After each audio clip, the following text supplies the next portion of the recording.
respected SC sir, SC Sahu sir,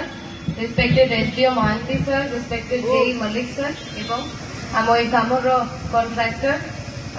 Ramesh sir समस्त को धन्यवाद जणाइबाकू चाहिए। आज पूरी सदर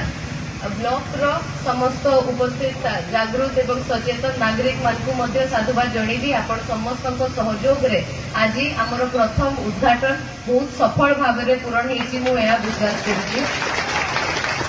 आम जिते वीर नरसिंहपुर एंटर करूँ चलिकी आसिलु से समय मुझे देखा पाइली वर्षा होती प्रथम उद्घाटन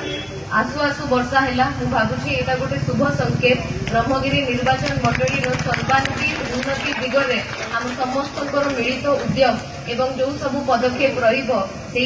गोटे बहुत शुभ संकेत मिली। आज गोटे भल दिन में काम संपूर्ण होती समस्त मतामत रोचे कि बहुत भल भाव में काम हो उपस्थित विभाग अधिकारी वृंद को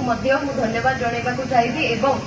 अनुरोध करने को चाहिए। आमर प्रायोरिटी रोची क्वालिटी वर्क एवं टाइमली कंप्लीशन यही कामटा को देखिकी बहुत खुशी अच्छी कहीं टाइम पूर्व कंप्लीट कर उद्घाटन होती।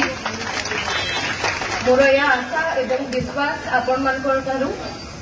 कि एमती ही क्वालिटी काम हम टाइमली कंप्लीशन हम एवं जहां आम समस्त